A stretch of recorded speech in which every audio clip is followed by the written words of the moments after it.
Manager চাচা, আপনাকে আমি লাস্ট ওয়ার্নিং দিচ্ছি। আজকে মানে আজকের মধ্যে যেখান থেকে পারেন একটা ছেলে ধরে নিয়ে আসুন। আমাকে আজকে বিয়ে করতে হবে। কিন্তু মামুনি, এভাবে হুট করে রাস্তা থেকে কাউকে ধরে এনে তো আর তোমার মতো মেয়ের বিয়ে দেওয়া যায় না। বড় সাহেব রাগের মাথায় একটা কঠিন শর্ত দিয়েছেন বলে কি তুমিও নিজের জীবন নিয়ে পাগলামি শুরু করবে? আমার কাছে এছাড়া আর কোনো অপশন নেই চাচা। দাদু যেভাবে আমাকে ব্ল্যাকমেইল করছে, সেখানে আমার কিছু করার নেই। দাদুর কথা না মানলে আমার তিলে তিলে গড়া এই বিজনেস এম্পায়ার দাদু চ্যারিটিতে বিলিয়ে দেবে। আমি বেঁচে থাকতে সেটা কিছুতেই হতে দেব না। আমি মানছি বড়বাবু একটা কড়া কথা বলে ফেলেছেন, কিন্তু তুমি তো শান্ত মাথায় সিদ্ধান্ত নিতে পারতে। হুট করে অপরিচিত কাউকে বিয়ে করাটা কি ঠিক হবে? চাচা, আমি কোনো লজিক শুনতে চাই না। আমি দাদুর থেকে মাত্র 24 ঘন্টা সময় নিয়েছি। এর মধ্যে আমি বিয়ে করে তাকে দেখিয়ে দিতে চাই যে আরিশা চৌধুরী যা বলে তা করে দেখায়। আপনি শুধু আমার একটা উপকার করুন।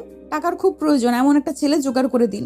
কিন্তু মামুনি, এখনকার ছেলেরা যেরকম সুবিধাবাদী, খোঁজ খবর না নিয়ে এমন সিদ্ধান্ত নেওয়াটা কি ঠিক হবে? চাচা, আপনি হয়তো ভুলে যাচ্ছেন আমি তাকে রিয়েল হাজবেন্ড হিসেবে সারা জীবন গলায় ঝুলিয়ে রাখার জন্য বিয়ে করছি না। আপনি এমন একটা ছেলে আনবেন যে টাকার জন্য যা খুশি করতে পারে। সে হবে আমার হাতের পুতুল আর কেনা দাস। তাকে বলবেন আমি তাকে 50 লাখ টাকা দিব, বিনিময়ে সে 1 মাস আমার স্বামী হওয়ার অভিনয় করবে। 1 মাস পর সে তার রাস্তায়, আমি আমার রাস্তায়। তবে শর্ত একটাই, 1 মাস পর সে কোনোভাবেই আমাকে বিরক্ত করতে আসতে পারবে না। আপনি জানেন তো, আরিশা চৌধুরীকে বিরক্ত করার মতো কেউ আজও এই পৃথিবীতে জন্মায়নি। ম্যানেজার খুব ভালোভাবে বুঝতে পারলেন যে এই জেদি দাদু আর নাতনির ইগো লড়াইয়ের মাঝে তিনি চিপায় পড়ে গেছেন। আরিশাকে তিনি ছোটবেলা থেকে নিজের মেয়ের মতো আগলে রেখেছেন। আরিশার যখন 2 বছর বয়স, তখন এক কার অ্যাক্সিডেন্টে তার বাবা মা মারা যান। তারপর থেকে দাদুর কড়া শাসনের পাশাপাশি এই ম্যানেজারের মতামতেই সে বড় হয়েছে। ম্যানেজার তাকে নিয়ে খুবই চিন্তিত, তাই যার তার হাতে এই মেয়েকে তুলে দিতে তার মন সায় দিচ্ছে না। তিনি আরিশার কেবিন থেকে বেরিয়ে পড়েন এক কঠিন দায়িত্ব কাঁধে নিয়ে। চাচা, আপনার কি হয়েছে? কেউ আছেন? হেল্প করুন প্লিজ। চাচা, শরীর থেকে অনেক রক্ত বের হচ্ছে। এখনই হসপিটালে না নিলে ওনাকে বাঁচানো যাবে না। বাবা, প্লিজ আমাকে একটু বাঁচাও। আগামী সপ্তাহে আমার মেয়ের বিয়ে। আমি মরে গেলে আমার পুরো পরিবারটা রাস্তায় এসে দাঁড়াবে বাবা। আপনার কিচ্ছু হবে না চাচা, আমি আছি তো, আপনি চিন্তা করবেন না। ওরে ভাই, আপনারা কেউ কি একটু সাহায্য করবেন? একটা গাড়ি থামান প্লিজ। আকাশের আকুতি শুনেও রাস্তার লোকগুলো যেন কানে তুলো দিয়ে রেখেছিল যে যার কাজে ব্যস্ত। কেউ এই আপৎকালীন ঝামেলায় জড়াতে চায় না। আকাশ বারবার হতাশ হচ্ছিল। এই যান্ত্রিক শহরের মানুষের অমানবিকতা দেখে তার মন বিষিয়ে উঠছিল। একটা মানুষ রক্তাক্ত অবস্থায় মৃত্যুর সাথে পাঞ্জা লড়ছে, অথচ মানুষগুলো স্বার্থপরের মতো পাশ কাটিয়ে চলে যাচ্ছে। আকাশ মূলত এখানে একটা চাকরির ইন্টারভিউ দিতে এসেছিল। ইন্টারভিউ দিয়ে ফেরার পথে সে দেখে একটি দ্রুতগামী গাড়ি এই পথচারী লোকটিকে ধাক্কা দিয়ে পালিয়ে যায়। আকাশ দৌড়ে এসে লোকটির মাথা নিজের হাঁটুর উপরে রাখে এবং পাগলের মতো মানুষের কাছে সাহায্য চাইতে থাকে, কিন্তু পুলিশি ঝামেলার ভয়ে কেউ দাঁড়াতেই চাইছে না। হঠাৎই আকাশ দেখল দূর থেকে একটি কালো রঙের দামি গাড়ি আসছে। সে লোকটিকে সাবধানে রাস্তার ধারে শুইয়ে দিয়ে দৌড়ে গিয়ে গাড়ির সামনে দাঁড়িয়ে পড়ে। ড্রাইভার, ব্রেক করো। দেখতে পাচ্ছ না সামনে একটা ছেলে দাঁড়িয়ে আছে? ড্রাইভার সজোরে ব্রেক কষলে ম্যানেজার কিছুটা বিরক্ত হন। ড্রাইভার জানলার কাচ নামিয়ে আকাশকে বকতে শুরু করতেই আকাশ দৌড়ে এসে ম্যানেজারের হাত পা ধরে আকুতি করতে থাকে। ম্যানেজার প্রথমে বিরক্ত হলেও আকাশের চোখের পানি আর লোকটির অবস্থা দেখে তার ভেতরে মায়া কাজ করে। একদিনে আরিশার দেওয়া 24 ঘন্টার ডেডলাইন। এই মুমূর্ষু মানুষটি সব মিলিয়ে তিনি দ্রুত লোকটিকে গাড়িতে তোলার নির্দেশ দেন। হাসপাতালে পৌঁছানোর পর আকাশ নিজের সব ফর্মালিটি পূরণ করে। ডাক্তার যখন জানায় যে লোকটির জন্য জরুরি ভিত্তিতে ও পজিটিভ রক্ত প্রয়োজন, আকাশ এক মুহূর্ত দেরি না করে নিজের রক্ত দিতে রাজি হয়ে যায়। তুমি তোমার বাবাকে খুব ভালোবাসো, তাই না বাবা? রক্ত দেওয়া শেষে আর আকাশ যখন ক্লান্ত শরীরে শুয়েছিল, ম্যানেজারের প্রশ্নে সে চোখ মেলে তাকায়। তারপর একটা দীর্ঘশ্বাস ফেলে ম্লান হেসে জবাব দেয়, উনি আমার বাবা নন আঙ্কেল। তাহলে এই অপরিচিত মানুষের জন্য তুমি নিজের জীবনের ঝুঁকি নিলে, নিজের রক্ত দিচ্ছ? আকাশ শুরু থেকে শেষ পর্যন্ত পুরো ঘটনাটা ম্যানেজারকে খুলে বলে। ম্যানেজার অবাক হয়ে ছেলেটির দিকে তাকিয়ে থাকেন। এই যুগেও এমন নিঃস্বার্থ মানুষ হয় নাকি? ম্যানেজারের মনে হলো তিথি যা খুঁজছিলেন তা হয়তো পেয়ে গেছেন উনি। আকাশের মতো সৎ আর পরোপকারী ছেলেই পারে আরিশার জের সামলাতে। কিছুক্ষণ চুপ থেকে ম্যানেজার পকেট থেকে একটা পানির বোতল আকাশের হাতে ধরিয়ে দিয়ে বলল, আকাশ, আমিও তোমার মতো একসময় বেকার ছিলাম। আমি জানি অভাব আর দায়িত্ব মানুষকে কতটা অসহায় করে তোলে। তুমি যদি কিছু মনে না করো তবে আমি তোমার জন্য একটা কাজের ব্যবস্থা করতে পারি। তুমি কি আমার সাথে আসবে? আঙ্কেল, আমরা কি কোনো অফিসের দিকে যাচ্ছি? আপনি কাজের কথা বলে আমাকে জজ কোর্টে নিয়ে আসলেন কেন? ধৈর্য ধরো আকাশ, তোমাকে আমি বলেছি যে একটা ব্যবস্থা করে দেব, সেটার জন্যই এখানে আসা। সবুরে মেওয়া ফলে, বুঝলে? আসলে আমি অ্যাকাউন্টিংয়ে মাস্টার্স শেষ করে গত 2 বছর ধরে এই শহরটার অলিতে গলিতে ঘুরছি। আমার মতো এতিম ছেলের তো আর মামা চাচা নেই যে এক কথায় চাকরি হয়ে যাবে। ঘুষ দেওয়ার মতো সামর্থ্য আমার নেই। বিশ্বাস করেন আঙ্কেল, আজকেও ইন্টারভিউটা দারুণ দিয়েছিলাম, কিন্তু ওই যে দিন শেষে ওরা টাকার অঙ্ক আর চেনা মুখই খুঁজবে, তাই খুব দুশ্চিন্তায় আছি। আমি জানি বাবা, এই শহরে মেধার চেয়ে টাকার জোর বেশি চলে। কিন্তু তুমি আজ যা করলে, ওই অপরিচিত লোকটাকে বাঁচাতে নিজের রক্ত দিলে, এটা দেখে আমার মনে হচ্ছে তুমি অনেক বড় পদের যোগ্য।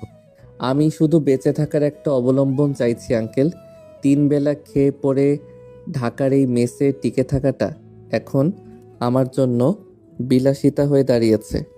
আপনি যেখানেই নিয়ে যান আমি কাজ করতে রাজি আছি। ম্যানেজার আকাশের দিকে তাকিয়ে মনে মনে একটা গভীর দীর্ঘশ্বাস ফেললেন। আকাশের সরলতার অভাব তাকে মুগ্ধ করলেও আজ তাকে এক জটিল জালে জড়াতে যাচ্ছেন তিনি। ম্যানেজার পকেট থেকে ফোন বের করে আরিশা চৌধুরীর ডায়াল করে দ্রুত কথা বলে নিলেন। হ্যালো মামুনি, শোনো, তুমি যেটা চেয়েছিলে সেটা পাওয়া হয়ে গিয়েছে। একদম পারফেক্ট একজন পেয়েছি। তুমি কোনো দেরি না করে প্রয়োজনীয় কাগজপত্র নিয়ে এক্ষুনি জজ কোর্টে চলে আসো। আমি এখানে তোমার জন্য অপেক্ষা করছি। বিয়ে, কোর্ট, মামুনি, আঙ্কেল, আপনি কার সাথে কথা বলছেন? আর আমাকেই বা এখানে কেন নিয়ে আসা হলো? এখানে তো চাকরির কোনো অফিস দেখছি না। চুপচাপ বসে থাকো আকাশ, এক্ষুনি সব জানতে পারবে। তোমার জীবন বদলে যাওয়ার সময় এসেছে। গাড়ি এসে থামলো জজ কোর্টের সামনে। কিছুক্ষণ পরেই সেখান থেকে একটি রাজকীয় সাদা রঙের মার্সিডিজ এসে থামলো। গাড়ি থেকে নামলো এক অনন্য সুন্দরী কিন্তু অহংকারী চেহারার একটা মেয়ে, আরিশা চৌধুরী। সে সোজা ম্যানেজারের সামনে এসে দাঁড়ালো। ম্যানেজার চাচা, এই সেই ছেলে? একেই আপনি আমার জন্য পছন্দ করেছেন? একে তো দেখে মনে হচ্ছে রাস্তার কোনো ভিখারি। এক্সকিউজ মি, আপনি কে? আর আমাকে এভাবে কথা বলছেন কেন? আঙ্কেল, ইনি কে? আর উনি আমাকে অপমান করার সাহস পাচ্ছেন কোত্থেকে? শান্ত হও আকাশ। মামুনি, তুমি বাইরে থাকো, আমি ওর সাথে আলাদা করে কথা বলে নিচ্ছি। আকাশ, আমার দিকে তাকাও। তোমার খুব টাকার দরকার না? আমার চাকরির দরকার আঙ্কেল। টাকার জন্য আমি ভিক্ষা করতে আসিনি। কাজটা অনেকটা সেরকমই। তোমাকে এই মেয়েটির স্বামী সেজে থাকতে হবে, মাত্র 1 মাসের জন্য। এটা একটা কন্ট্রাক্ট। এই 1 মাসে তুমি যা চাইবে তাই পাবে, আর 1 মাস শেষ হলে তোমাকে নগদ 50 লাখ টাকা দেওয়া হবে।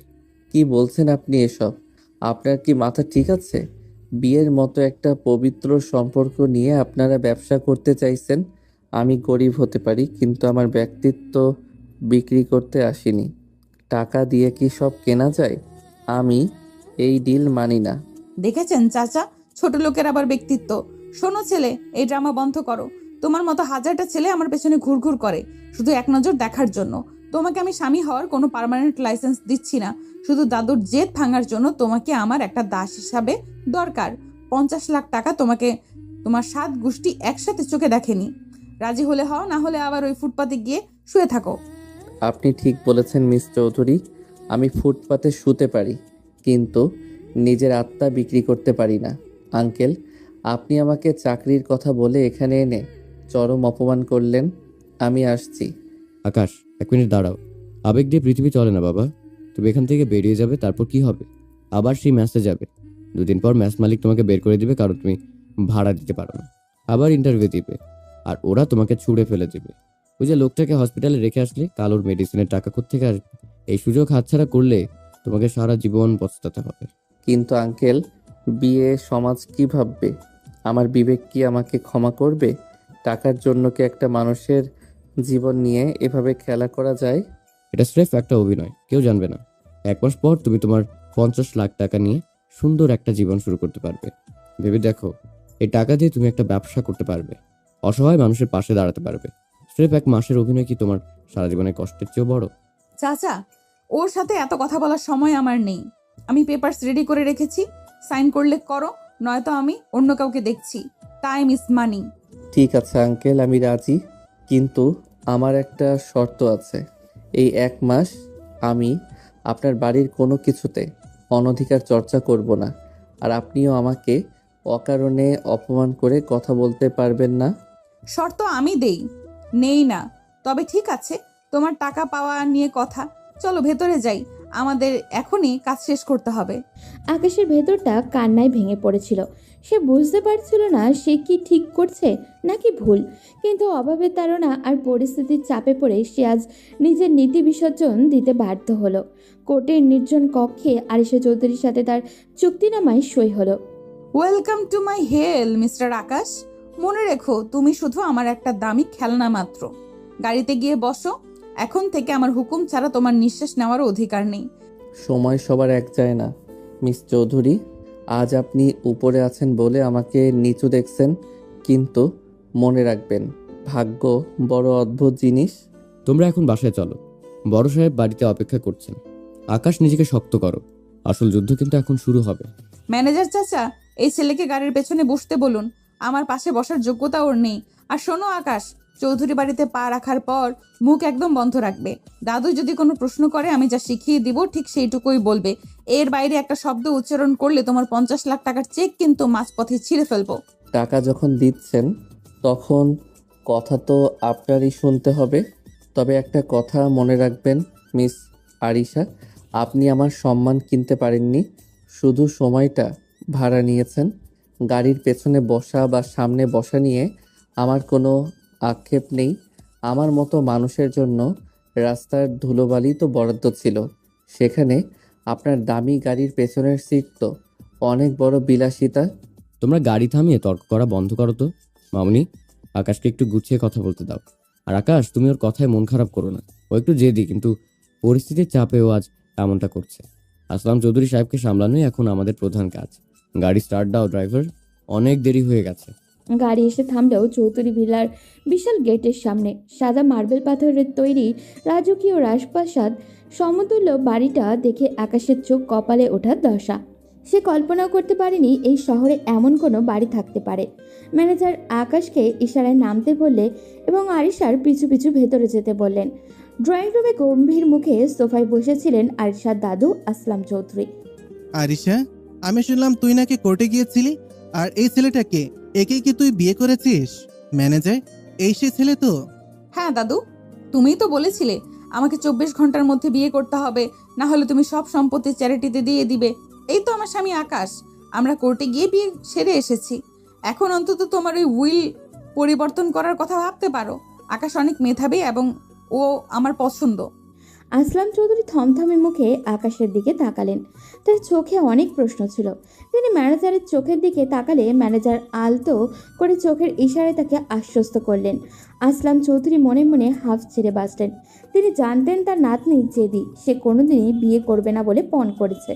সেই নাতনি যখন নিজে থেকে কাউকে বর হিসেবে নিয়েছে, এতে তিনি মনে মনে প্রচণ্ড খুশি হয়েছে যে তার নাতনি অন্তত সেটেল হচ্ছে, কিন্তু মুখে তিনি সেই আনন্দের লেশমাত্র প্রকাশ করলেন না। তোর পছন্দ নিয়ে আমার কিছু বলার নেই আরিশা, তবে হুট করে কাউকে কিছু না জানিয়ে বিয়ে করে ফেললি, এটা চৌধুরী বংশের ঐতিহ্যের সাথে যায় না। এই ছেলে কি করে, এর বংশ পরিচয় কি? হুট করে একে তো মেনে নেওয়া যায় না।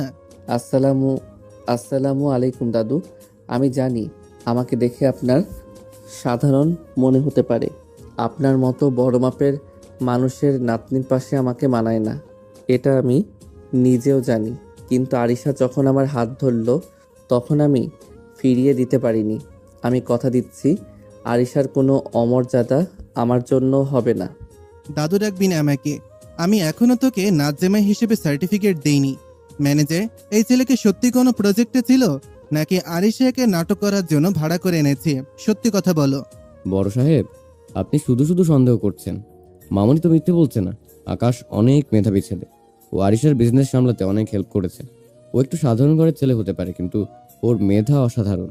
এখন এই ক্লান্ত অবস্থায় ওদের উপর রাগ না করে ঘরে তুলতে দেওয়াটাই কি ভালো দেখায় না?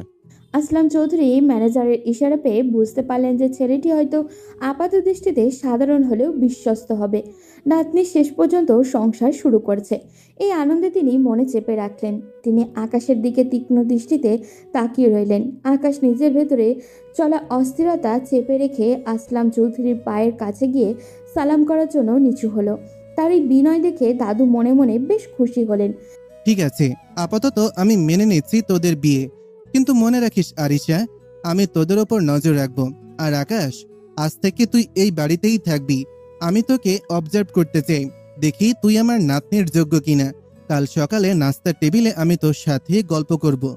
ও আমার সাথেই থাকবে দাদু। চলো আকাশ আমার রুমে। ম্যানেজার চাচা, দাদুর চেক আপের সময় হয়েছে, আপনি ওনাকে ওনার রুমে দিয়ে যান।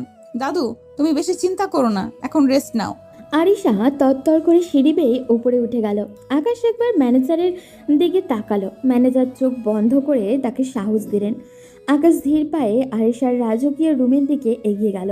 রুমের ভেতরে ঢোকা মাত্রই আরিশা ঝট করে দরজাটা ভেতর থেকে লক করে দিল এবং আকাশের দিকে কঠোর চোখে তাকালো। How dare you! তুমি আমার দাদুর পা ছুঁয়ে সালাম করতে গেলে কেন? আমি তোমাকে কি বলেছি? তুমি এখানে আমার কেনা গোলাম হয়ে এসেছো, আমার পরিবারের আপন হতে আসোনি। বেশি ড্রামা করার চেষ্টা করবে না। আমি পরিস্থিতি সামাল দেওয়ার জন্য ওটা বলেছি। আপনার দাদু যা মানুষ, তাতে একটু নমনীয় না হলে উনি তখনই আমাদের উপর সন্দেহ করতেন।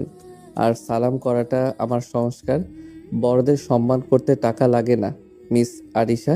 আপনি টাকা দিয়ে অভিনয় কিনতে পারেন, কিন্তু মানুষের আদব কায়দা কিনতে পারেন না।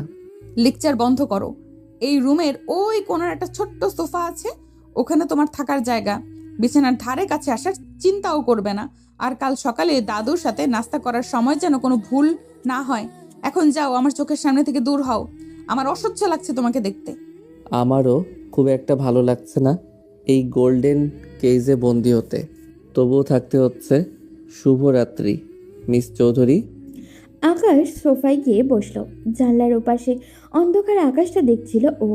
আজ থেকে তার জীবনে এক নতুন এবং যন্ত্রণাদায়ক অধ্যায় শুরু হলো। অন্যদিকে আরিশা এবং তার ড্রেসিং টেবিলের সামনে দাঁড়িয়ে ভাবছি, দাদু কি আসলে তাদের বিয়েটা বিশ্বাস করেছে, নাকি কোনো নতুন চাল চালছে?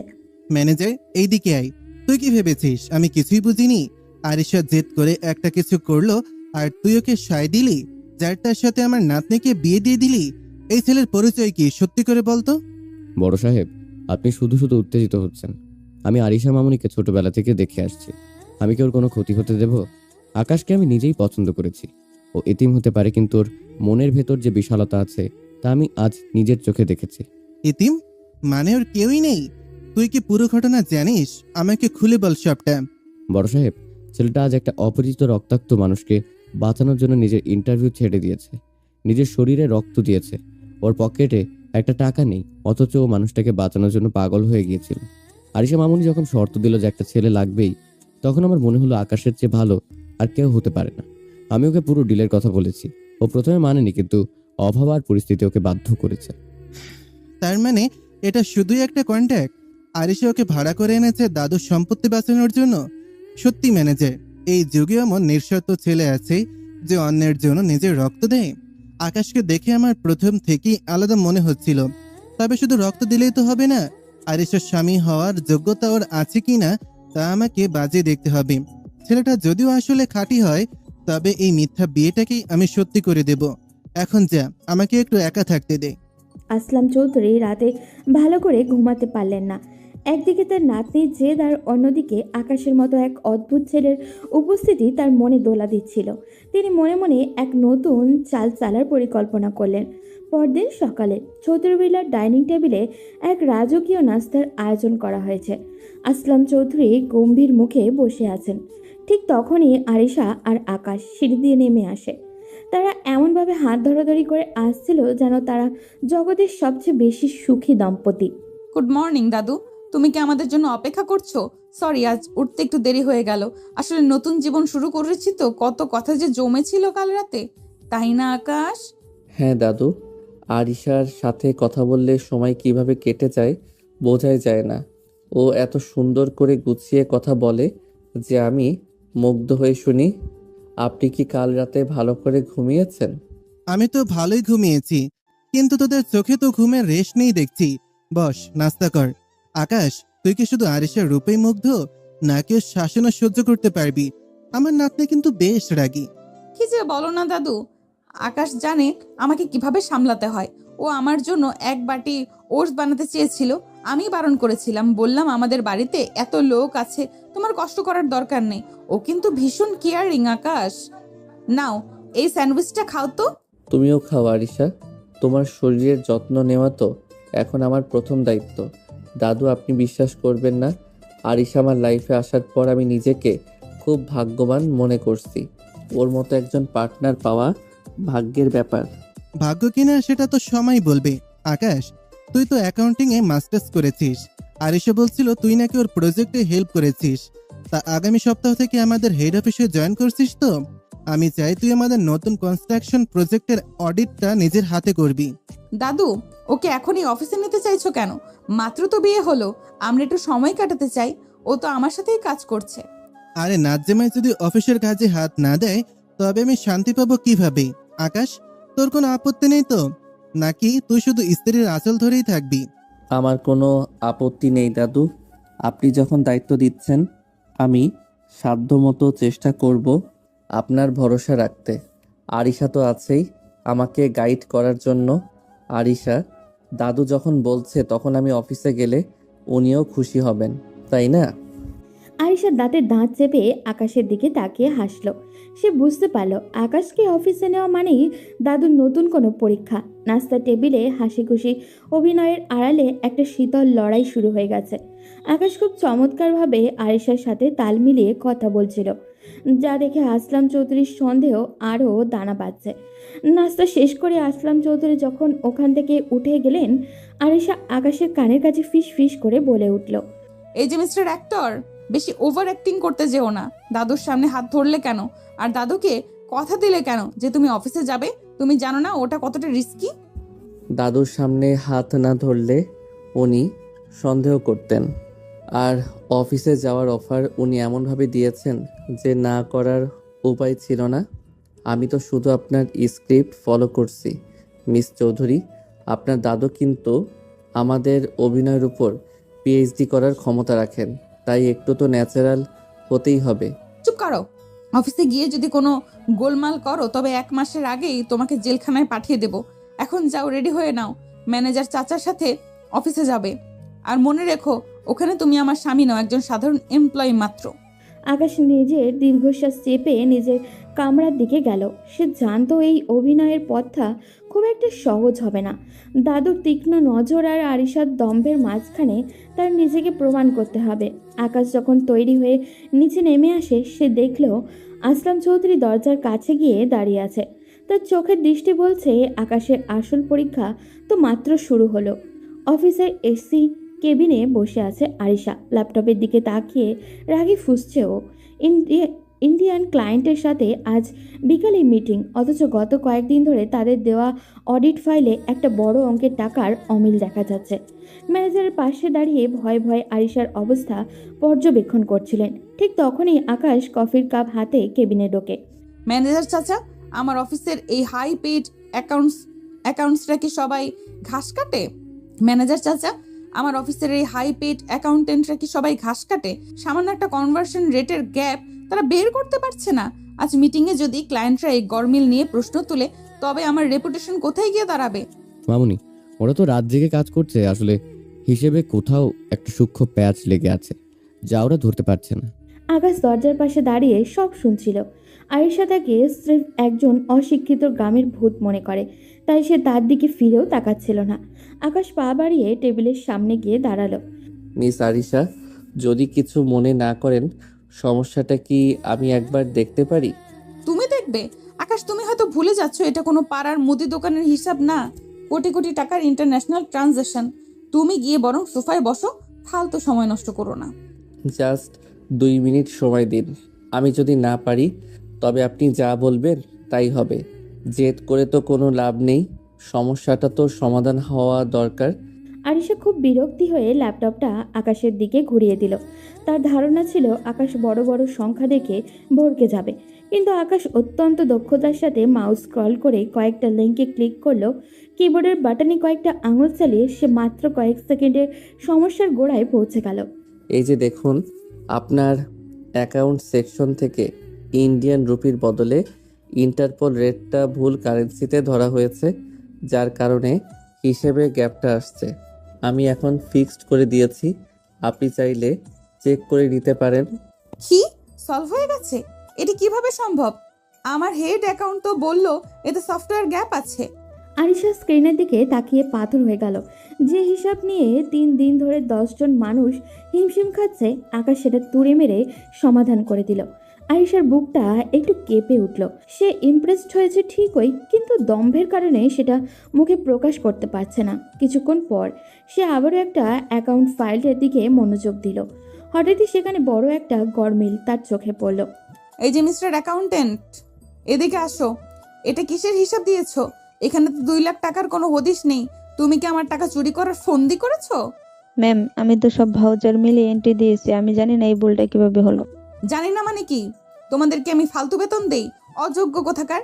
Get out from my office, এখনই বের হও। আরিশার চিৎকারে অফিসের সবাই তথস্থ। আরিশা চৌধুরী যেন কতটা রাগী এবং অহংকারী তা অফিসের পিয়ন থেকে অফিসার সবাই জানে। অ্যাকাউন্টেন্ট মন খারাপ করে মাথা নিচু করে বেরিয়ে যাওয়ার সময় আকাশ ইশারায় তাকে থামালো। সে নিজের ল্যাপটপ নিয়ে এগিয়ে এলো। রাগ করবেন না মিস আরিশা, ওনার কোনো ভুল নেই। ভুলটা আসলে ম্যানুয়াল এন্ট্রিতে নয়, ভেন্ডরের পাঠানো ইনভয়েসে হয়েছে। দেখুন, এই কোম্পানিটি একই ভাউচার ডাবল সাবমিট করেছে। আপনার স্টাফরা সেটা খেয়াল করেনি ঠিকই, কিন্তু তারা চোর নয়। আকাশ কিবোর্ডে দ্রুত হাতে টাইপ করে ডাটাগুলো রিসেট করে দিল। অ্যাকাউন্টের সেই জটিল মিসম্যাচ কয়েক মুহূর্তের মধ্যে মিল খেয়ে গেল। আরিশা এবার আর নিজেকে সামলাতে পারল না। সে অপলক দৃষ্টিতে আকাশের দিকে তাকিয়ে রইল। এই দক্ষতা কোনো অশিক্ষিত মানুষের হওয়ার কথা নয়। অ্যাকাউন্টেন্ট রুম থেকে বেরিয়ে যাওয়ার পর আকাশ নিজের পকেটে হাত দিয়ে শান্ত হয়ে দাঁড়ালো। ম্যানেজার চাচা, ও তো দেখি কম্পিউটারে আমার চেয়েও ফাস্ট। আকাশ কি কোনোভাবে শিক্ষিত? মানে কোনো কোর্স টোর্স করেছে নাকি? মামুনি, তুমি যাকে গ্রামের ভূত ভাবছো, সে শুধু শিক্ষিত না, ও ঢাকা বিশ্ববিদ্যালয় থেকে অ্যাকাউন্টিং এ ফার্স্ট ক্লাস নিয়ে মাস্টার্স কমপ্লিট করেছে। ওর মেধা আপনার এই অফিসের সবার চেয়ে অনেক বেশি। হোয়াট? ঢাকা বিশ্ববিদ্যালয় থেকে মাস্টার্স? আকাশ, তুমি আমাকে কাল এগুলো বলনি কেন?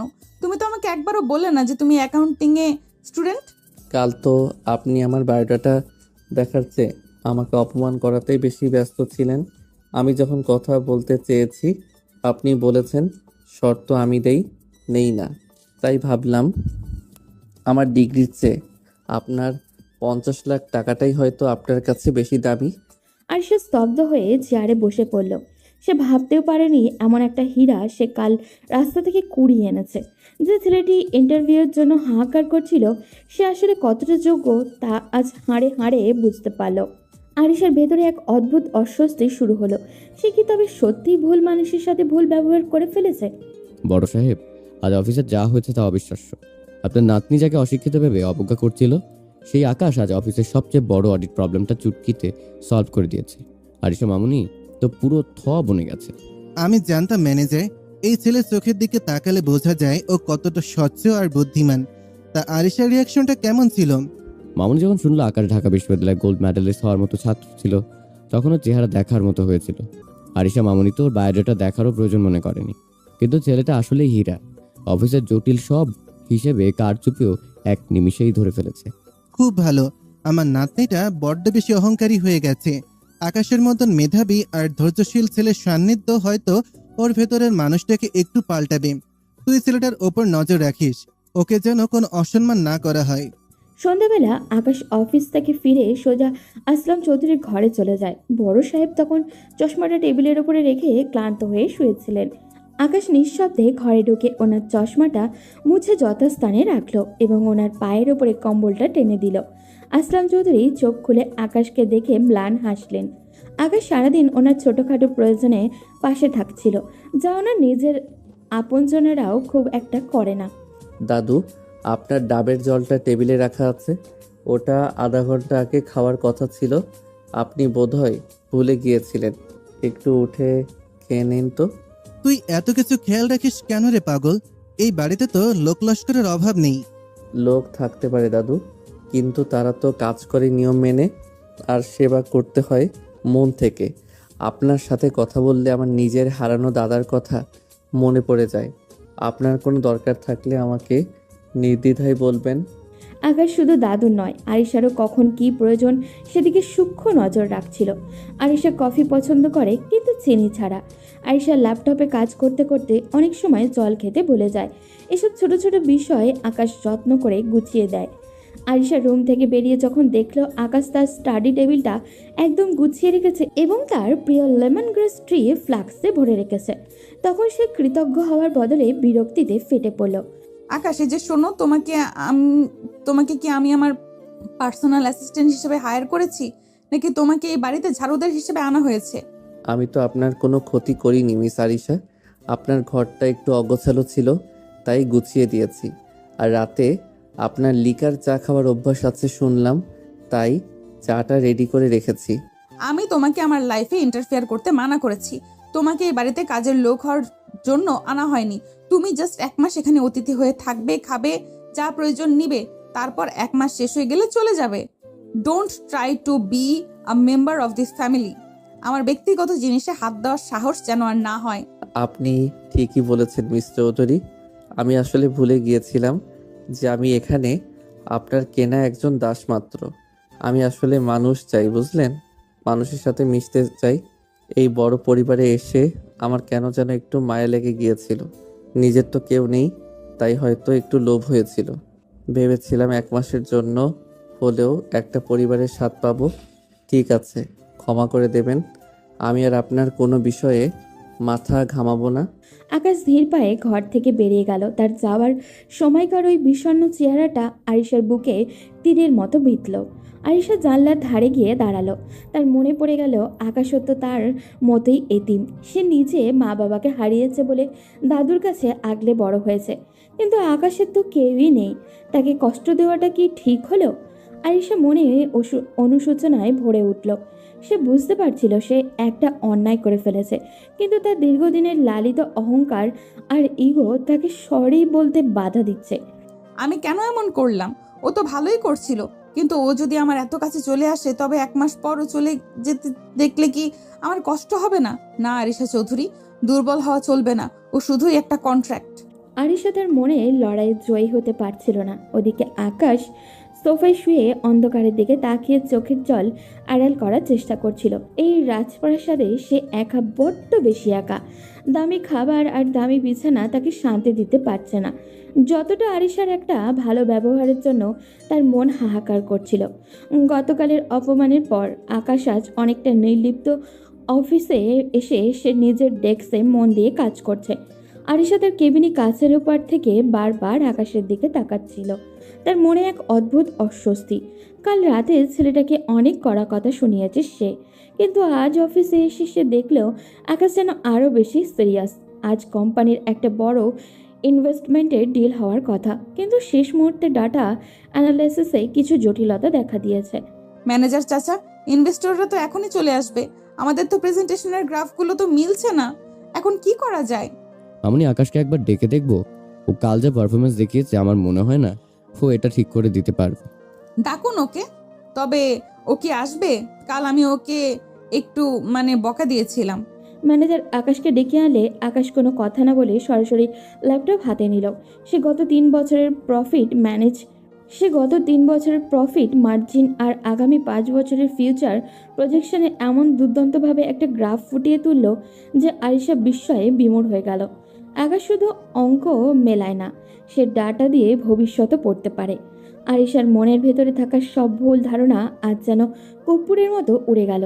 সে মনে মনে ভাবল, এই ছেলেটি কি সত্যি ঈশ্বর স্যার, আপনার কফি। আকাশ মাথা তুলে দেখল অফিসের রিসেপশনিস্ট রিয়া হাসি মুখে দাঁড়িয়ে আছে। রিয়া মেয়েটা খুব সুন্দর এবং চটপটে। কাল থেকেই সে লক্ষ্য করেছে এই নতুন ছেলেটার অসামান্য মেধা আর তার শান্ত স্বভাব। অফিসের বড় বড় অফিসাররাও যেখানে অহংকারকে মাটিতে পা ফেলে না, সেখানে আকাশের মতো একজন মেধাবী মানুষের এত সাধারণ আচরণ রিয়াকে মুগ্ধ করেছে।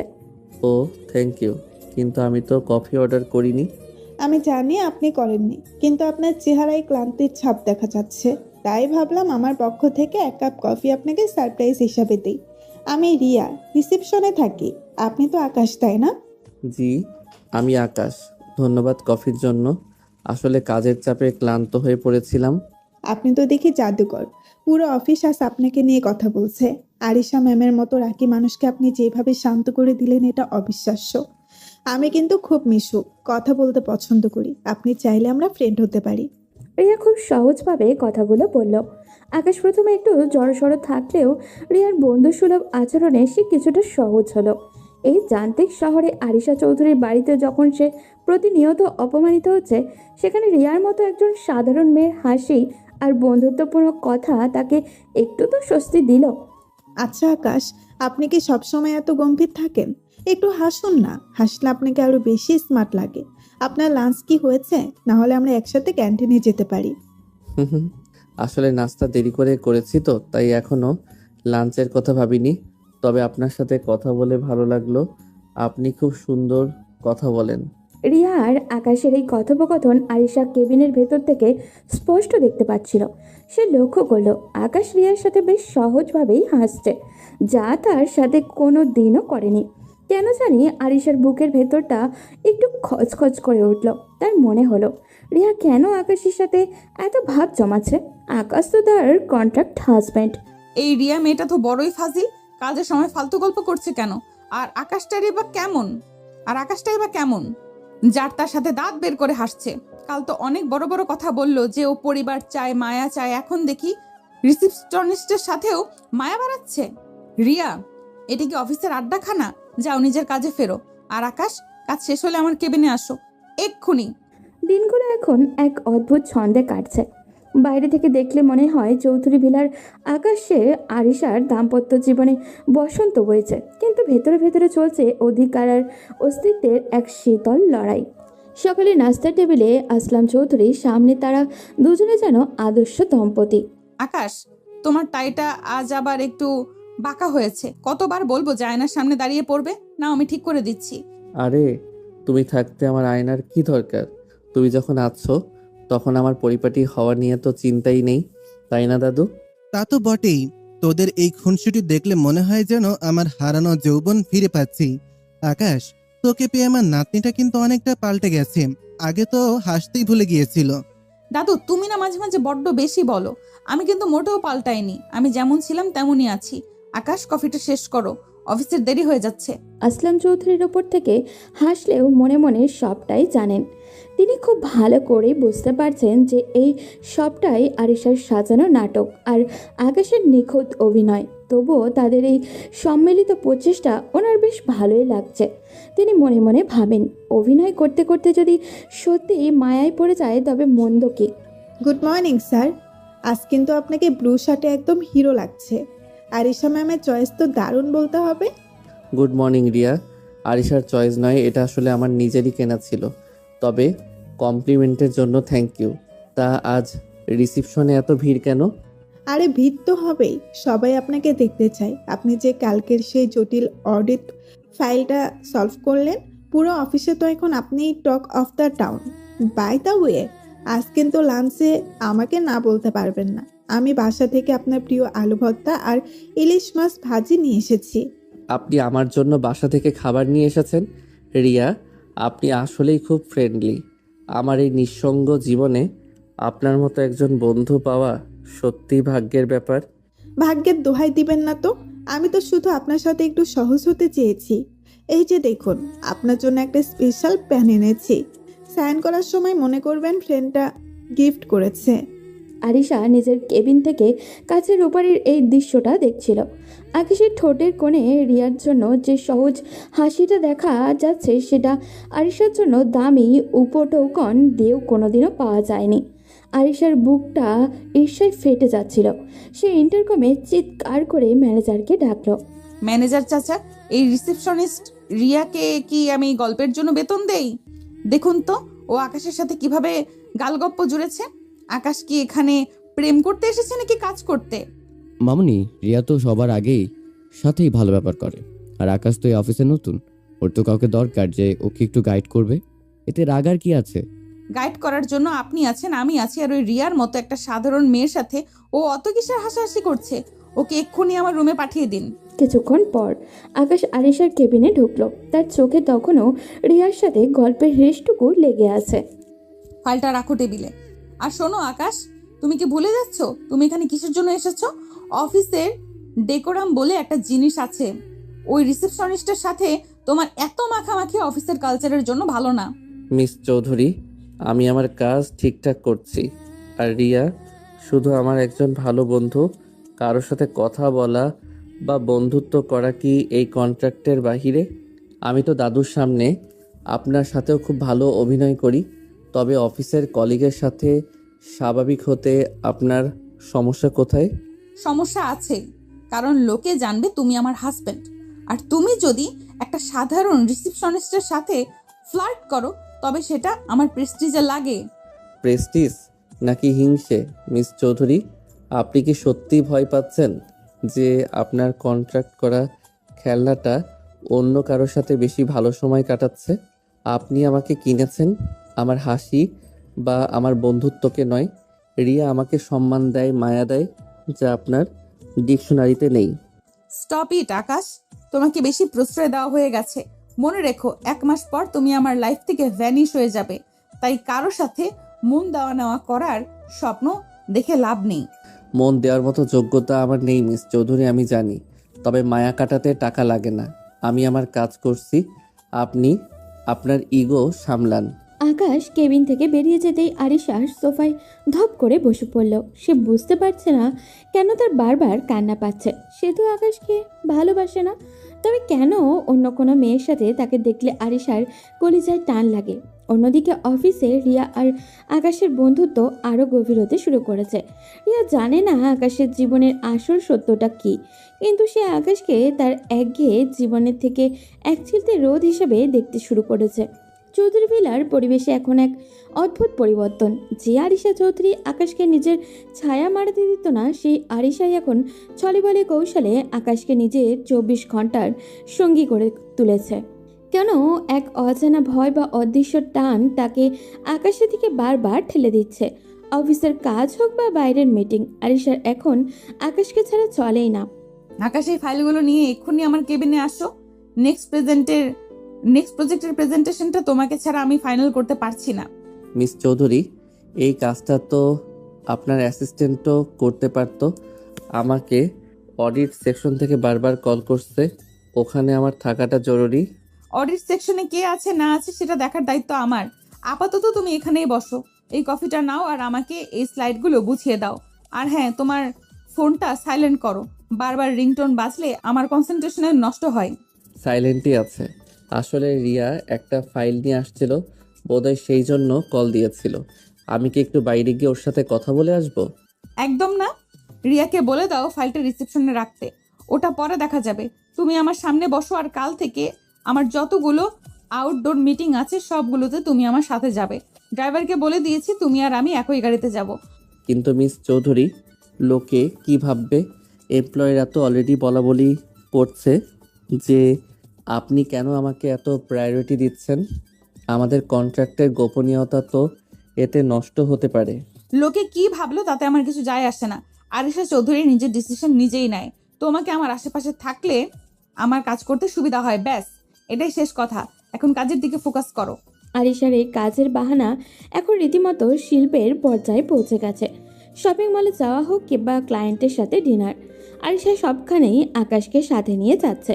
আর অজুহাত একটাই, যে আকাশের বুদ্ধিমত্তা তার কাজে লাগে। কিন্তু আসল কারণটা যে রিয়ার সাথে আকাশের বাড়তে থাকা বন্ধুত্ব আটকানো, সেটা আরিশার নিজের অবচেতন মনও জানে। একদিন অফিসের করিডোরে আকাশের সাথে রিয়া দেখা হয়ে যায়। আকাশ স্যার, আপনাকে তো এখন পাওয়াই যায় না। আরিশা ম্যাম তো আপনাকে একদম নিজের ছায়া বানিয়ে ফেলেছেন। আজ লাঞ্চে কিন্তু আমাদের যাওয়ার কথা ছিল, মনে আছে তো? সরি রিয়া, আরিশা আজ একটা ইমার্জেন্সি মিটিং রেখেছে সিটি ক্লাবে। আমাকে এখনই বের হতে হবে। ইনশাল্লাহ কাল হবে। কালও কি ম্যাম আপনাকে ছাড়বেন? আমার কেন জানি মনে হচ্ছে আরিশা ম্যাম আপনাকে কারোর সাথে শেয়ার করতে চাচ্ছেন না। যাই হোক, সাবধানে যাবেন। রিয়া চলে যেতেই আরিশা পেছন থেকে এসে দাঁড়ালো। তার চোখে মুখে এক রাজকীয় গাম্ভীর্য, কিন্তু ভেতরে এক অজানা অস্থিরতা। আরিশা নিজের বিরক্তি চেপে আকাশের দিকে তাকিয়ে বাইরে যাওয়ার তাগাদা দিল। কথা শেষ হলো? আবার কি আমরা বের হতে পারি? এবার কি আমরা বের হতে পারি? দেরি হলে ক্লায়েন্ট ইমপ্রেসড হবে না। চলো। গাড়ির ভেতরে এখন পিনপতন নীরবতা। আরিশা বারবার আর চোখে আকাশকে দেখছিল। আকাশ জানলার বাইরে তাকিয়ে শহরের যান্ত্রিকতা দেখছে। তার শান্ত অবয়ব আরিশার হৃদস্পন্দন বাড়িয়ে দিচ্ছে। হুট করেই একটা জোরালো ব্রেক কষল। আরিশা শরীরের ভারসাম্য হারিয়ে আকাশের কাঁধের উপরে গিয়ে পড়ল। কয়েক সেকেন্ডের জন্য সময় যেন থমকে গেল। মিস চৌধুরী, আপনি ঠিক আছেন তো? লেগেছে কোথাও? না, আমি ঠিক আছি। ড্রাইভার সাবধানে গাড়ি চালাও। আকাশ, তোমার শার্টের কলারটা একটু ঠিক করো। চৌধুরী গ্রুপের জামাই হিসেবে তোমাকে পারফেক্ট দেখা দরকার। আপনি কি সত্যি আমাকে চৌধুরী গ্রুপের জামাই ভাবছেন, নাকি 1 মাসের একটা অভিনয়কে খুব বেশি সিরিয়াসলি নিচ্ছেন? যা হওয়ার হচ্ছে, বেশি প্রশ্ন করো না তো। এই 1 মাস তুমি আমার প্রপার্টির মতো, তাই আমি যেখানে নিয়ে যাব সেখানেই তোমাকে যেতে হবে। আরিশা ওই অধিকারবোধ আকাশের মনে এক অদ্ভুত অনুভূতি তৈরি করেছে। সে বুঝতে পারছে আরিশার এই কঠিন খোলসের নিচে একটা নরম মন আছে, যা একা থাকতে ভয় পায়। রাতে বাড়ি ফেরার পর দাদু যখন দুজনকে একসাথে গাড়ি থেকে নামতে দেখলো, তার মুখে একটা তৃপ্তির হাসি ফুটে উঠল। কিরে আরিশা, আজ তো তোদের ফিরতে অনেক রাত হলো। খুব কি কাজের চাপ, নাকি নাচ জামাই কিনে শহর ঘুরছিলি? কাজেরই চাপ ছিল দাদু। আকাশ না থাকলে আজ মিটিংটা সামলানো কঠিন হতো। আকাশ, তুমি ফ্রেশ হয়ে নাও, আমি কফি পাঠিয়ে দিচ্ছি। আকাশ নিজের ঘরে চলে গেল। আরিশা দরজার হেলান দিয়ে দাঁড়িয়ে আকাশের যাওয়ার পথের দিকে তাকিয়ে রইল। সে অনুভব করছে আকাশ এখন শুধু তার ক্লায়েন্ট নয়, তার অভ্যাসে পরিণত হয়েছে। যাকে সে দাস হিসাবে এনেছিল, সেই ছেলেই এখন তার মনের সিংহাসনে অলক্ষ্যে জায়গা করে নিচ্ছে। কিন্তু এই পরিবর্তন পরিণাম কি হবে তা কি কেউ ভেবেছে? আরিশার শঙ্কিত। কিন্তু এই পরিবর্তনের পরিণাম কি হবে তা ভেবে আরিশা শঙ্কিত। হঠাৎ করেই আরিশা আকাশকে বলে আগামীকাল তার কক্সবাজারে যাবে আনিসার একটা বিজনেস মিটিংয়ের জন্য। এরপর তারা কক্সবাজারে চলে আসে পরদিন সকালের ফ্লাইটে। আকাশ, ড্রাইভটা চেক করেছো? কক্সবাজারের একটা প্রজেক্ট, আমার ড্রিম প্রজেক্ট। বিদেশি ইনভেস্টররা আজ হোটেলের প্রেজেন্টেশন দেখবে। আমাদের কোনো ভুল করা চলবে না। সব রেডি মিস চৌধুরী। আমি ডাটাগুলো 3 বার ক্রস চেক করেছি। আপনি নিশ্চিন্ত থাকতে পারেন। সমুদ্রের এই নীল জল আর পাহাড়ের মাঝখানে এসেও আপনি শুধু বিজনেস নিয়ে ভাবছেন? একবার জানালার বাইরে তাকিয়ে দেখুন, প্রকৃতি কত সুন্দর। আমার কাছে সাকসেস প্রকৃতির চেয়েও বেশি সুন্দর আকাশ। তবে হ্যাঁ, তোমার কথা শুনে মনে হচ্ছে এখানে এসে অন্তত একবার সমুদ্রের পাড়ে হাঁটা উচিত। মিটিং শেষ হলে বিকেলে কি করা যাবে আমার সাথে? কক্সবাজারে একটি অভিজাত রেস্টুরেন্টের ব্যালকনিতে দাঁড়িয়ে আরিশা আর আকাশ কথাগুলো বলছিল। সমুদ্রের নোনা বাতাস আর ঢেউয়ের গর্জনে আরিশার গাম্ভীর্য যেন কিছুটা শিথিল হয়ে আসছিল। বিকেলের প্রেজেন্টেশন দারুণ সফল হলো। ইনভেস্টররা আকাশের বুদ্ধদীপ্ত উত্তরের প্রশংসা করে ডিল ফাইনাল করলো। আরিশার চোখে তখন এক অদ্ভুত তৃপ্তি। সন্ধ্যা নামতেই আরিশা সাধারণ একটি হালকা নীল শাড়ি পরে আকাশের সামনে এসে দাঁড়ালো। আপনাকে আজ খুব অন্যরকম লাগছে মিস চৌধুরী। এই কাঠখোট্টা বিজনেসম্যান আরিশার ভেতরে যে এমন স্নিগ্ধ একজন মানুষ আছে, তা হয়তো আজ সমুদ্র না থাকলে জানাই হতো না। বিকেলে কি যাবে আমার সাথে? বেশি প্রশংসা করতে হবে না, চলো বিচে যাই। সাগরের গর্জন খুব কাছ থেকে শোনার ইচ্ছে করছে আজ। সাগরের বালুতে তারা দুজনে পাশাপাশি হাঁটছিল। আকাশের পা ছুঁয়ে যাওয়ার ঢেউগুলো যেন তার মনের দূরত্ব কমিয়ে দিচ্ছিল। হাঁটতে হাঁটতে আরিশা হঠাৎই থেমে গেল। সে আকাশের দিকে তাকিয়ে দেখলো আকাশ খুব শান্তভাবে দিগন্তের দিকে তাকিয়ে আছে। আরিশার মনে হলো এই ছেলেটার সাথে থাকলে পৃথিবীটা কত সহজ হয়ে যায়। আকাশ, তুমি এখন এই 1 মাস শেষ করে চলে যাবে, তখন তোমার কি আমার কথা মনে পড়বে, নাকি 50 লাখ টাকা পেয়ে অভাগা আরিশাকে এক নিমেষে ভুলে যাবে? টাকা দিয়ে সময় কেনা যায় মিস আরিশা, কিন্তু স্মৃতি মোছা যায় না। আপনি আমাকে দাস বানিয়ে এনেছিলেন ঠিকই, কিন্তু আপনার এই নিঃসঙ্গতা আমি অনুভব করতে পারি। আপনার এই মায়া মাখা মুখটা ভুলে যাওয়া হয়তো আমার পক্ষে সম্ভব হবে না। তুমি জানো আকাশ, আজ পর্যন্ত কেউ আমাকে এভাবে বুঝতে চেষ্টা করেনি। সবাই আমার টাকা আর ক্ষমতা দেখেছে, কিন্তু তুমি আমাকে একজন মানুষ হিসেবে দেখেছো। কেন তুমি এত ভালো? কেন তোমাকে অবহেলা করা যায় না? সাগরের বাতাসের বেগ বাড়ছিল। আকাশে তখন মেঘের আড়ালে চা দুঃখে দিচ্ছে। আরিশার চোখের কোণে চিকচিক করছিল নোনা জল। হঠাৎই সে আবেগপ্রবণ হয়ে আকাশের হাতটা খুব শক্ত করে ধরল। আকাশ চমকে উঠল, কিন্তু হাত সরিয়ে নিল না। আরিশার শরীরের কাঁপন আকাশ অনুভব করতে পারছিল।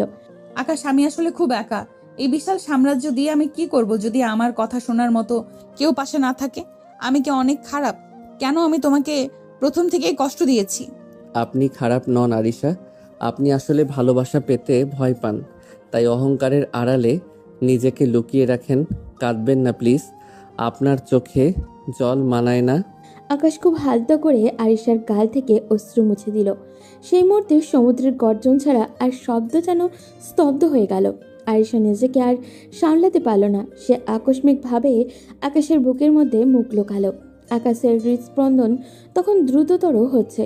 সে আরিশাকে দুহাতে জড়িয়ে ধরল।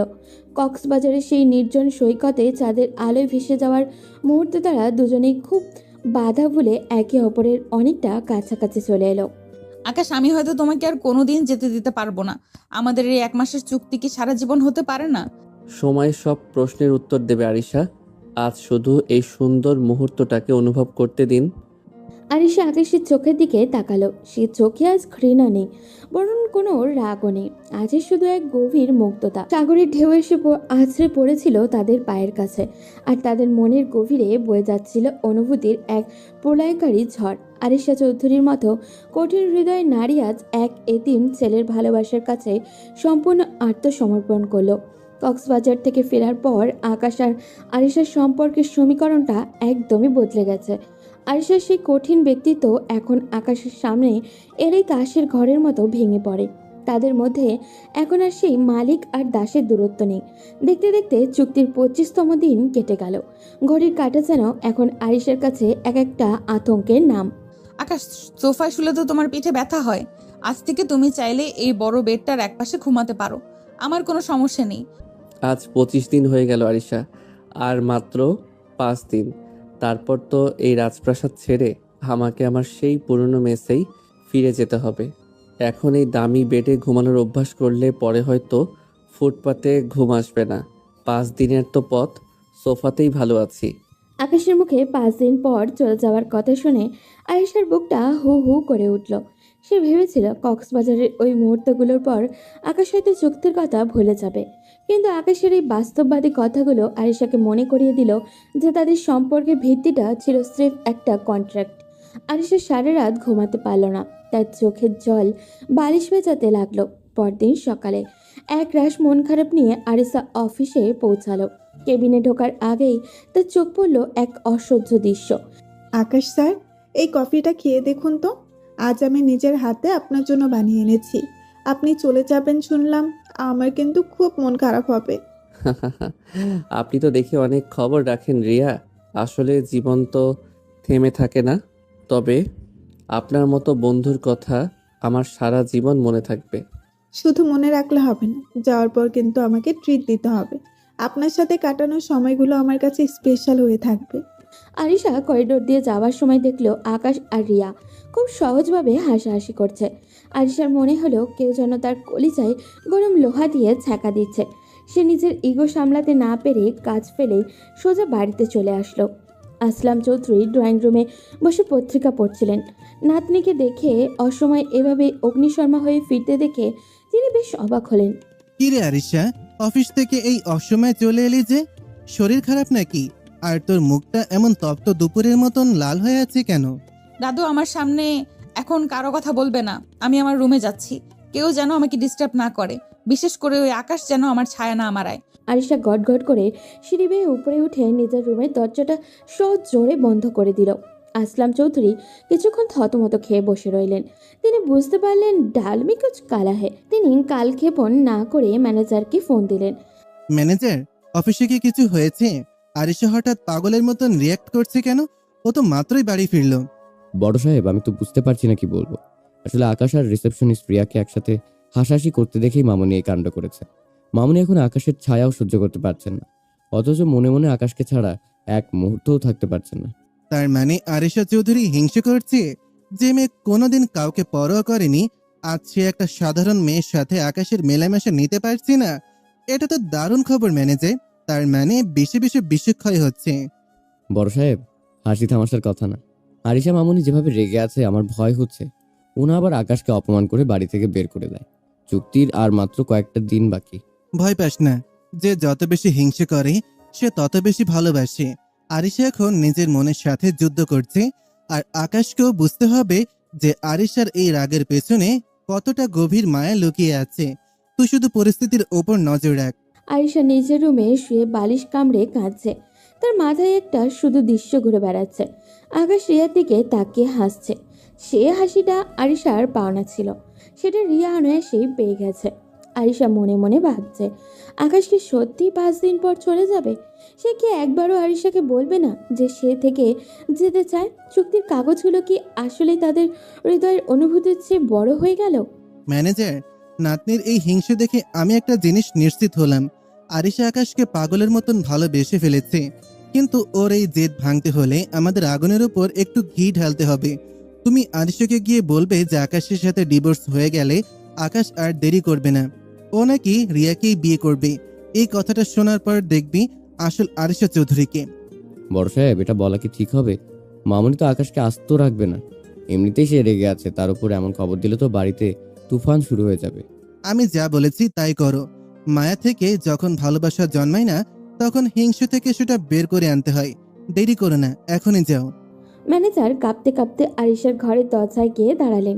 আরিশা তখনও অন্ধকার ঘরে বসে জানলার দিকে তাকিয়েছিল। তার চোখের মনি আগুনের মতো লাল হয়ে আছে। ম্যানেজার গলা পরিষ্কার করে ঘরে ঢুকলেন এবং আসলাম চৌধুরীকে শিখিয়ে দেওয়া কথাগুলো খুব সাবধানে আরিশার কানে দিলেন। খবরটা শুনে আরিশা পুরো শরীর কাঁপতে শুরু করলো। সে কোনো কথা না বলে পাগলের মতো আকাশের গেস্ট রুমের দিকে ছুটে গেল।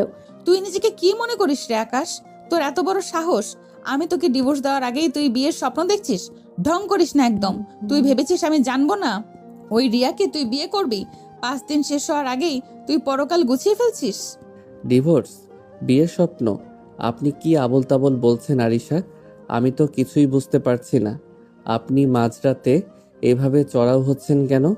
তোকে আমি কেনা গোলাম হিসেবে এনেছিলাম আর তুই আমার পিছে ছুরি মারছিস। এখন তুই আমার স্বামী, আমি তোকে এখনো তালাক দেইনি।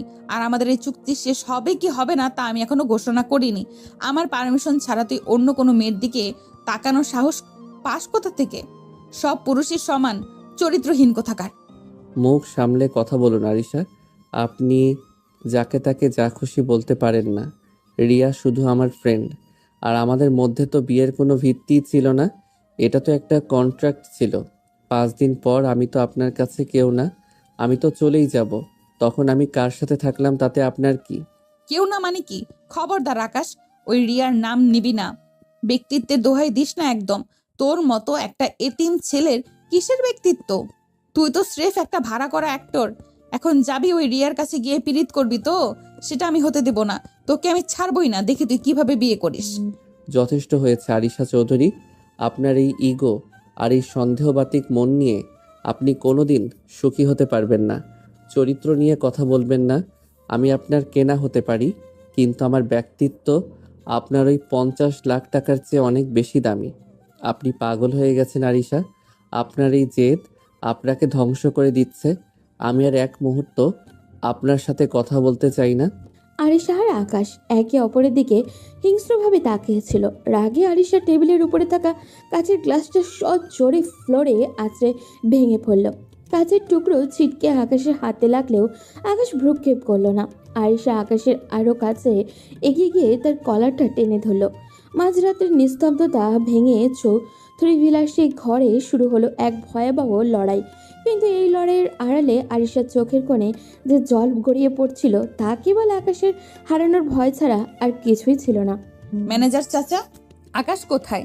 ওকে কি আমি বসিয়ে বসিয়ে বেতন দেই যে ও রিসেপশনে গিয়ে ওই রিয়ার সাথে ঘন্টার পর ঘন্টা আড্ডা দেবে? ওকে এখনই আমার কেবিনে আসতে বলুন। কোনো অজুহাত আমি শুনতে চাই না। এই অফিসে কে বস আর কে এমপ্লয়ি সেটা আজ আমি বুঝিয়ে দেব। আপনি যান এখান থেকে। মামুনি, আকাশ তো একটা ফাইল চেক করতে গিয়েছিল, ও আসছে, তুমি শান্ত হও। এত রাগ করলে তোমারই শরীর খারাপ করবে। আমি ওকে পাঠিয়ে দিচ্ছি। ম্যানেজার ম্যানেজার বেরিয়ে যেতেই আরিশার কাছের দেওয়ালের উপর দিয়ে দেখলো আকাশের রিয়া হাসাহাসি করছে। রিয়ার হাতের ছোঁয়া আকাশের কাঁধে লাগতেই আরিশার মাথার রক্ত যেন চড়ে গেল। কিছুক্ষণ পর আকাশ কেবিনে ঢোকা মাত্রই আরিশার কানে কথা না বলে ধীর পায়ে এগিয়ে গিয়ে কেবিনের ভারী দরজাটা লক করে দিল। বাইরের শব্দ যেন এক লহমায় নিস্তব্ধ হয়ে গেল। আরিশা, আপনি দরজা লক করলেন কেন? আর এভাবে আমার দিকে এগিয়ে আসছেন কেন? কোনো জরুরি ফাইল সাইন করতে হবে? আপনার চোখ মুখ এমন লাল হয়ে আছে কেন আরিশা? ফাইল তো অনেক সাইন হবে আকাশ, কিন্তু তার আগে বলো রিসেপশনের রিয়ার সাথে কি এত রসলো গল্প হচ্ছিল? তোমাকে কি আমি এখনো প্রেম করার জন্য এনেছি এখানে? অধিকার নেই মানে? তুই এখনো আমার বাড়িতে আছিস, আমার নাম ব্যবহার করছিস, তোর প্রতিটা নিঃশ্বাসের ওপর আমার অধিকার আছে। তুই অন্য কোনো মেয়ের দিকে তাকাবি না। তাকাবি আর আমি সয়ে নেব? আপনি আবার শুরু করলেন। রিয়া শুধু কাজের কথা বলছিল। আপনার এই সন্দেহবাতিক মনটা কবে ঠিক হবে? আমি আপনার চুক্তিবদ্ধ স্বামী হতে পারি, কিন্তু আমার ব্যক্তিগত জীবনের উপর আপনার কোনো অধিকার নেই। আপনি সীমা ছাড়িয়ে যাচ্ছেন আরিশা। আরিশা একের পর এক ধাক্কা দিয়ে আকাশকে পেছনের দিকে সরিয়ে নিতে যেতে লাগলো। তার চোখে তখন হিংসে আর ভালোবাসার এক বিধ্বংসী আগ্নেয়গিরি। আকাশ পেছনের দিক থেকে সরতে সরতে হঠাৎই কেবিনে রাখা সোফার সাথে পা লেগে ভারসাম্য হারিয়ে ধপ করে পড়ে গেল। আরিশা সেই সুযোগে আকাশের উপরে ঝুঁকে পড়ল। আরিশার চুলের ঘান আর শরীরের উষ্ণতা আকাশের সর্প প্রতিরোধ ভেঙে দিল। আরিশা আর কোনো কথা না বলার সুযোগ দিল না। সে নিজের সমস্ত আবেগ আর না বলা অভিমানটুকু ঢেলে দিয়ে আকাশের ঠোঁটে নিজের ঠোঁট ডুবিয়ে দিল। চুপ করেছিস কেন? রেসপন্স কেন করছিস না? নাকি আমাকে এখন এইভাবে মেনে নিতে পারছিস না?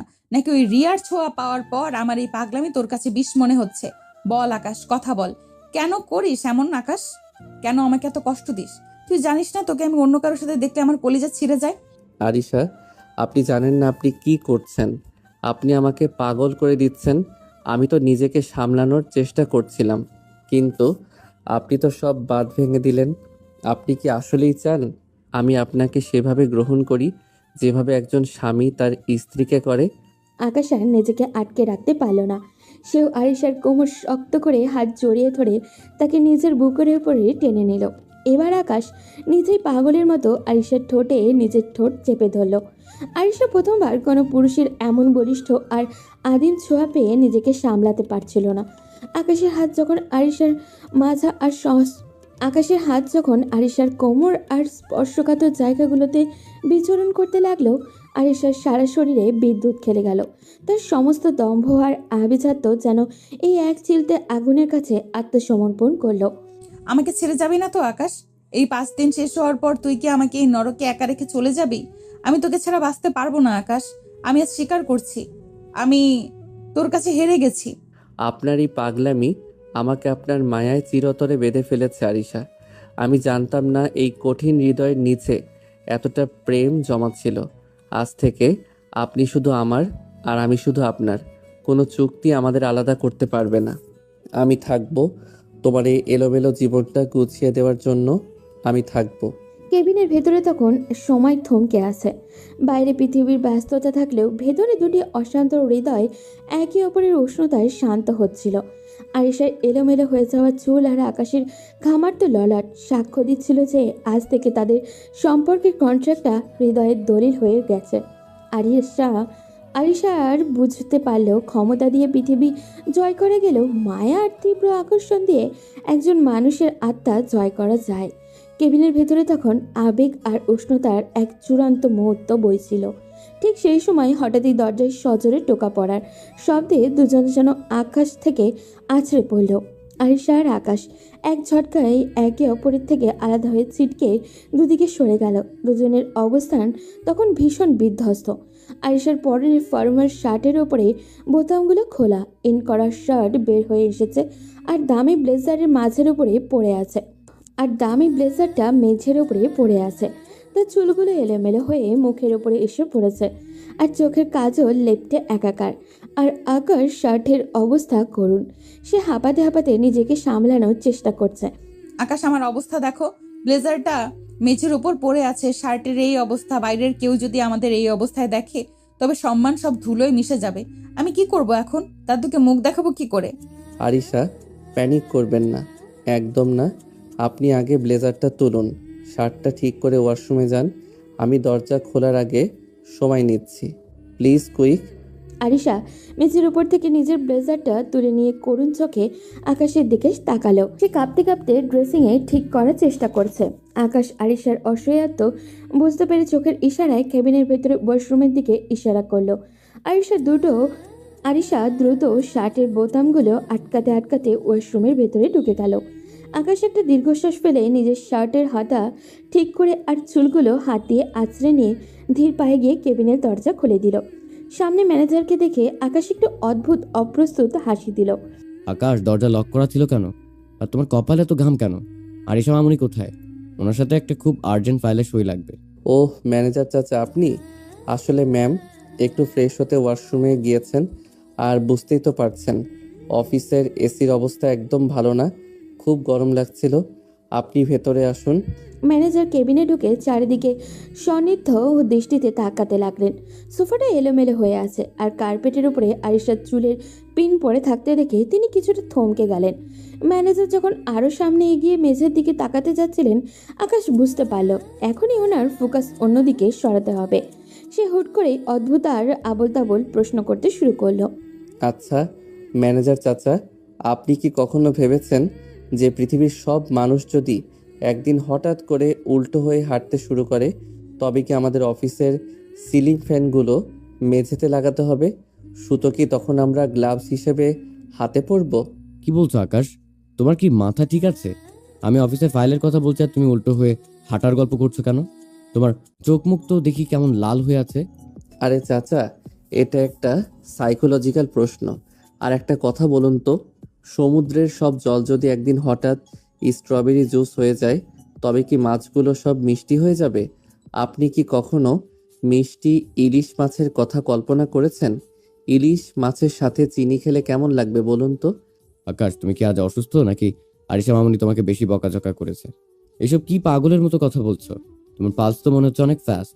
আমি একদম ফিট চাচা। আসলে আমি ভাবছিলাম যে বিড়াল যদি কথা বলতে পারত, তবে কি তারা আমাদের ইনক্রিমেন্টের জন্য সুপারিশ করত?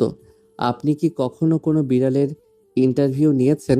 বিড়ালরা কি অ্যাকাউন্টিংয়ে ভালো হয়? ম্যানেজার আকাশের এই অর্থহীন কথা শুনে নিজের কপালে হাত দিলেন। তিনি ভাবলেন আকাশ হয়তো কাজের প্রেসারে পুরোপুরি মানসিক ভারসাম্য হারিয়ে ফেলেছে। তিনি আর কেবিনের পরিবেশ নিয়ে সন্দেহ করার কথা ভুলে গিয়ে আকাশকে শান্ত করার চেষ্টা করতে লাগলেন।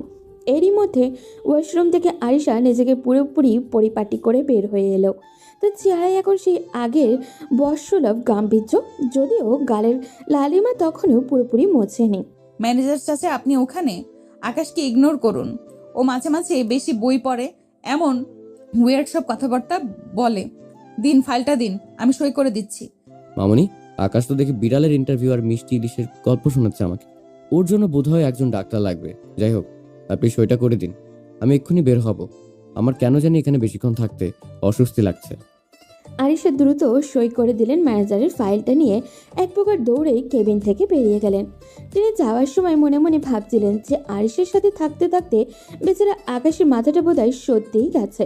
ম্যানেজার চলে যেতেই আরিশা আর আকাশ একে অপরের দিকে তাকিয়ে হো হো করে হেসে উঠল। তাদের এই হাসির আড়ালে লুকিয়েছিল এক গভীর স্বস্তি আর একে অপরের প্রতি জন্মানো সেই তীব্র অনুভূতি। কেবিনে সেই ঘটনার পর থেকে আকাশ আর আরিশার সম্পর্কটা এখন আর চুক্তির মধ্যে সীমাবদ্ধ নেই। অফিসের চার দেওয়াল আর চৌধুরী ভিলার অন্দরমহলে এখন চুইয়ে পড়ছে তাদের গোপন রোম্যান্স। আরিশার সেই তপ্ত মেজাজ এখন আকাশের একটা হাসিতেই জল হয়ে যায়। তবে অফিসের সবার চোখ এড়াতে তারা শুরু করেছে এক মিষ্টি লুকোচুরি প্রেম। আকাশ এই ফাইলটা নিয়ে একটু লাইব্রেরিতে আসো তো, একটু রেফারেন্স চেক করতে হবে। আসছি ম্যাম। লাইব্রেরির অন্ধকার কোণে বুক শেলফের আড়ালে আকাশ ফাইল হাতে দাঁড়িয়ে আরিশার পেছন থেকে এসে ওর হাতটা জাপটে ধরল। আকাশ চমকে ফিরে তাকাতেই দেখলো আরিশার মুখে একটা দুষ্টুমি ভরা হাসি। আরিশা, কেউ দেখে ফেললে তো কেলেঙ্কারি হয়ে যাবে। অফিসের মাঝখানে এসব কি পাগলামি? কেউ দেখবে না। ম্যানেজার চাচা মিটিং আর বাকিরা লাঞ্চে। কতক্ষণ ধরে তোমাকে শুধু দূর থেকে দেখছি, একবার ছুঁয়ে দেখতে ইচ্ছে করছিল। 5 দিনের চুক্তি তো কবেই শেষ হয়েছে আকাশ। এখন কি আমাকে একটু ভালোবাসার অধিকার দেওয়া যায় না? আরিশার কপালে আলাদা করে চুমু খেলো। অধিকার তো তুমি সেদিনই আদায় করে নিয়েছো, যেদিন আমার কলার ধরেছিলে। এখন চলো এখান থেকে বের হই। কেউ দেখলে কিন্তু দাদুর কানে খবর চলে যাবে। এই লুকোচুরি শুধু অফিসেই নয়, বাড়িতেও চলতে থাকে। গভীর রাতে সবাই যখন ঘুমিয়ে পড়ে, আরিশা পা টিপে টিপে আকাশের গেস্ট রুমে চলে আসে। কখনো আইসক্রিম শেয়ার করে, তো আবার কখনো বা জানলার পাশে বসে চাঁদের আলোয় গল্প করে রাত পার করে দেয় ওরা। আরিশা বুঝতে পারে এই লুকোচুরি আর ভালো লাগছে না ওদের। সে চায় আকাশকে বুক ফুলিয়ে নিজের স্বামী হিসেবে পরিচয় দিতে। পরদিন সকাল, আরিশা সোজা আসলাম চৌধুরীর রুমে গিয়ে দাঁড়ালো। দাদু, তোমার সাথে আমার একটা সিরিয়াস কথা আছে।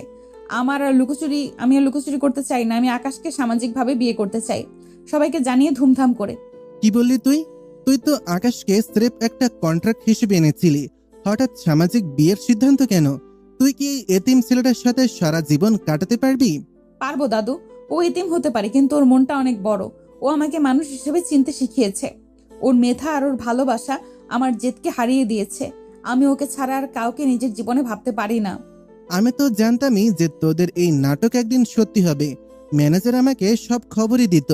তুই রাজি ছিলি না বলেই আমি চুপ ছিলাম। আর যখন তুই নিজে থেকে এসেছিস, তখন আমি না বলি কি করে? আমি তো চাই আমার নাতনি সুখে সংসার করুক। আসলাম চৌধুরী অনুমতি পাওয়ার পর চৌধুরী ভিলায় শুরু হলো সাজো সাজো রব।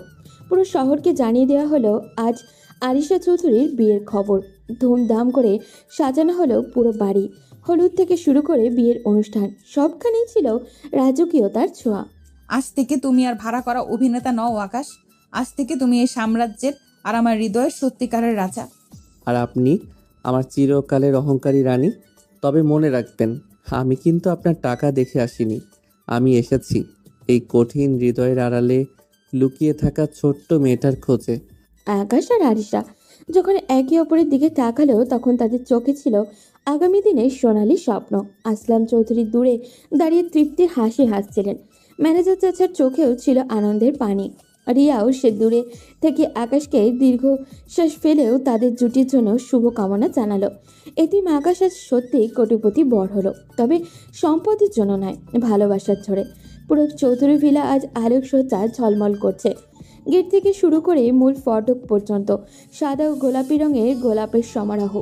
আজ আরিশা চৌধুরী আর আকাশের সামাজিকভাবে বিয়ের দিন। শহরের নামি দামি সব অতিথি আজ আমন্ত্রিত।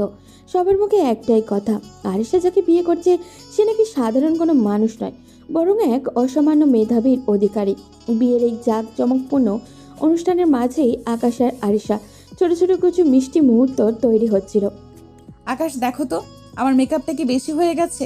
আমার কেন জানি খুব ভয় লাগছে। এত মানুষের সামনে আমি আগে কোনোদিন এইভাবে আসিনি।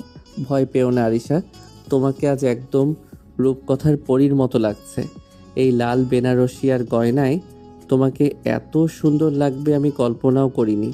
আমার দিকে তাকাও, মনে করো এখানে আমরা দুজন ছাড়া আর কেউ নেই। তুমি যখন পাশে থাকো তখন পৃথিবীটা অনেক বেশি নিরাপদ মনে হয়। আমি ভাবি যদি ওই দিন তোমাকে চুক্তিতে সই না করাতাম, তবে কি আজ আমরা এই জায়গায় দাঁড়াতে পারতাম? বিয়ের আসরে কাজী সাহেব আসতেই পুরো বাড়ি নিস্তব্ধ হয়ে গেল। আসলাম চৌধুরী আকাশের কাঁধে হাত রেখে তাকে আসরে নিয়ে আসলেন। আরিশা তখন পর্দার আড়ালে বসে কাঁপছিল। যখন আকাশ কবুল বলল, তখন আরিশার মনে হলো তার জীবনের দীর্ঘদিনের একাকিত্ব আজ ঘুচে গেল বোধ হয়। এরপর আরিশা কবুল বলার পালা। কম্পিত কণ্ঠ সে যখন 3 বার কবুল বলল, তখন উপস্থিত সবাই হাততালি দিয়ে তাদের অভিনন্দন জানালো।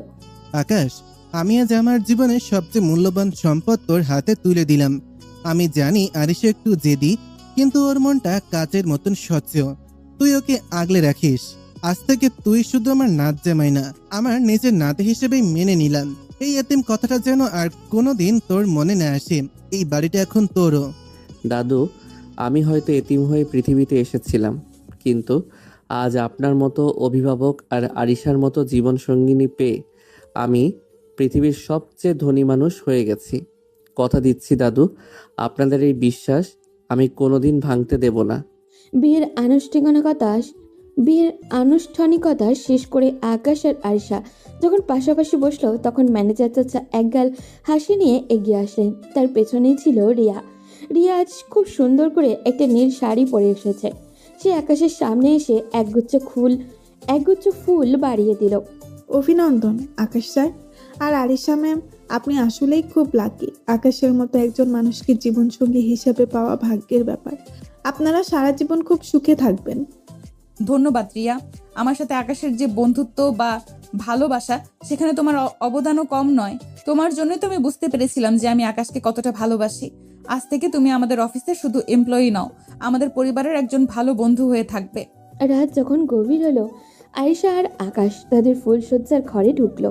পুরো ঘরটা রজনীগন্ধার মিষ্টি গন্ধে ভরে আছে। আয়েশা জানলার পাশে গিয়ে দাঁড়ালো। বাইরে আকাশে তখন চাঁদটা আজ বড্ড বেশি উজ্জ্বল। আকাশ ধীর পায়ে এগিয়ে গিয়ে আয়েশাকে পেছন থেকে জড়িয়ে ধরল। আয়েশা লজ্জায় আকাশের বুকে মাথা রাখলো। আরিশা, 1 মাসের সেই চুক্তিটা আজ থেকে এক জীবনের চুক্তিতে পরিণত হলো। আমি সারাটা জীবন তোমার হাত এভাবেই ধরে থাকতে চাই। তুমি কি থাকবে আমার পাশে? আমি তো তোমার মায়ে অনেক আগেই ধরা দিয়েছি আকাশ। আজ থেকে আর কোনো মালিক নেই, কোনো দাস নেই। আজ থেকে শুধু আমরা দুজনেই একে অপরের। এইভাবেই যেন আমাদের প্রতিটি ভোর আর রাত কাটে। আকাশের হাতের আঙুলগুলো আয়েশার আঙুলের ফাঁকে মিশে গেল। বাইরের নিস্তব্ধতা সাক্ষী দিচ্ছিল এক নতুন সূচনার। একসময় যা ছিল অভিনয়, আজ তা নিরেট বাস্তব। এতিম আকাশের মেধা আর ভালোবাসা দিয়ে জয় করে নিল আয়েশার কঠিন হৃদয়ের রাজ্য। এভাবেই চৌধুরী ভিলার ছাদে এক নতুন সোনালী ভোরের অপেক্ষায় সমাপ্ত হলো আকাশ ও আয়েশার অমিরন প্রেমের উপমা হয়ে রইল।